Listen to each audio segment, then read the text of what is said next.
The dining room chandelier flickered, casting jagged shadows across the faces of my family, their laughter stifling the moment Sarah's voice sliced through the air.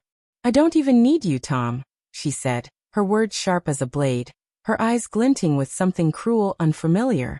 The table fell silent. My mother's fork froze midair. My sister's wineglass trembled in her hand, and my brother-in-law stared at his plate like it held the answers to the universe. I felt my pulse hammer in my throat, a sickening thud that drowned out the clink of silverware. Without a word, I pushed my chair back, the scrape against the hardwood floor echoing like a gunshot, and walked out into the night, leaving my wife's venom to fester in the room behind me. The car keys bit into my palm as I stumbled into the driveway, the November air stinging my face.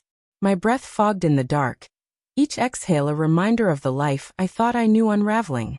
Sarah's words replayed in my mind, looping like a broken record. She'd said it so casually, as if my existence was a footnote in her story. I slid into the driver's seat, the leather cold against my back, and drove, the hum of the engine swallowing the questions I couldn't voice. Where had this come from? When had the woman I loved, the one I'd built a life with for 12 years, turned into a stranger? The city blurred past, neon signs bleeding into the rain-slicked streets, their reflections smearing like my thoughts. I kept replaying the last few months, searching for cracks I'd missed. Sarah had been distant, sure, but I'd chalked it up to her new job at the law firm, the late nights, the stress. She'd always been ambitious, her fire one of the things I loved most. But there were signs, weren't there? The phone she kept face down, the perfume that wasn't hers clinging to her coat, the way her laughter felt like it belonged to someone else. I'd dismissed them, told myself I was paranoid, that love meant trust. Now each memory felt like a breadcrumb leading to a truth I wasn't ready to face. I pulled into a gas station, the fluorescent lights buzzing like my nerves. My phone vibrated in the cup holder. Texts from my sister, my mom, even my brother-in-law. "You okay? What was that about? Come back, Tom." I ignored them, my thumb hovering over Sarah's name. I wanted to call her, to demand answers, but the image of her smirk at the table stopped me. Instead, I scrolled through our old messages, the ones from years ago when we were still us. Late-night plans for vacations we never took, silly nicknames, promises of forever. My chest ached, a hollow pain that made me wonder if love could die without warning, like a heart attack in the night. The next morning, I woke in a motel room, the sheets stiff and smelling faintly of bleach. I hadn't slept, not really, just drifted in and out of memories, each one tainted now. I drove back home, the weight of inevitability pressing against my ribs. The house looked the same, red brick, white shutters, the maple tree we'd planted after our first anniversary, but it felt like a stage set, a facade for a life that no longer existed. Sarah's car was in the driveway, and my stomach twisted as I unlocked the door. Inside, the air was thick with silence. She sat at the kitchen table, her hands wrapped around a mug of coffee, her eyes red-rimmed but defiant. "You left," she said, not looking up, her voice low but steady. "You gave me a reason to." I replied, my throat tight. The words felt inadequate, too small for the chasm between us. I wanted to scream, to shake her, to ask why she'd thrown us away in front of everyone I loved.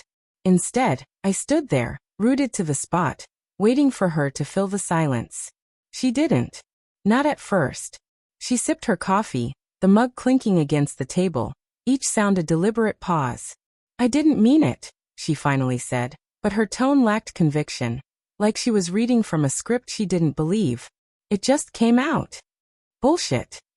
The word slipped out raw and unfiltered, surprising even me. Her eyes flicked up, wide for a moment, before narrowing again. "You don't say something like that by accident, Sarah. You wanted to hurt me. Why?" She stood, her chair scraping the floor, and for a moment, I thought she'd walk away. But she crossed her arms, her jaw tight, and said, "Because I'm tired, Tom. Tired of pretending everything's fine. Tired of this life. Tired of you." The words landed like punches, each one stealing my breath. I wanted to argue, to remind her of the years we'd spent building something. Our home, our plans, our love. But her face told me she'd already checked out. Her heart somewhere I couldn't follow. "Is there someone else?" I asked, my voice barely above a whisper, afraid of the answer but needing it all the same. She hesitated, her gaze dropping to the floor, and that pause was louder than any confession. My mind raced, piecing together the fragments. The late nights, the locked phone, the way she'd stopped touching me, her hand no longer brushing mine in passing. Who is he? I pressed, my voice cracking. It's not what you think, she said, but her words were hollow, a reflex to deflect. It's complicated. Complicated. I laughed, a bitter sound that burned my throat. You humiliated me in front of my family, Sarah. You said you don't need me. Explain it. Make it uncomplicated. She opened her mouth, then closed it, her fingers twisting the hem of her sweater. The kitchen clock ticked, each second stretching into eternity. His name's David, she said finally, her voice so soft I almost missed it. From work. It's not an affair, not really. It's just he sees me. He gets me. I staggered back, the counter catching my weight. David. The name conjured a face I'd seen once at her firm's holiday party. Tall, charming, the kind of guy who owned every room he walked into. I'd shaken his hand, laughed at his jokes, never suspecting he was stealing pieces of my wife. How long? I asked, my voice shaking. A few months, she admitted, her eyes meeting mine for the first time, pleading for something, forgiveness, understanding. I couldn't tell. I didn't mean for it to happen. I felt alive again. Alive. The word cut deeper than her betrayal. Had I made her feel dead? Had our life, our quiet evenings, our shared dreams, been a cage? I wanted to hate her, to scream that she'd broken us, but part of me wondered if I'd failed her first. Why didn't you tell me? I asked, my voice raw. Why not talk to me instead of running to him? Because you wouldn't have listened, she snapped, her defensiveness flaring. You're always so steady, so predictable. I needed more, Tom. I needed to feel something. The room spun, her words a kaleidoscope of pain and truth I wasn't ready to face.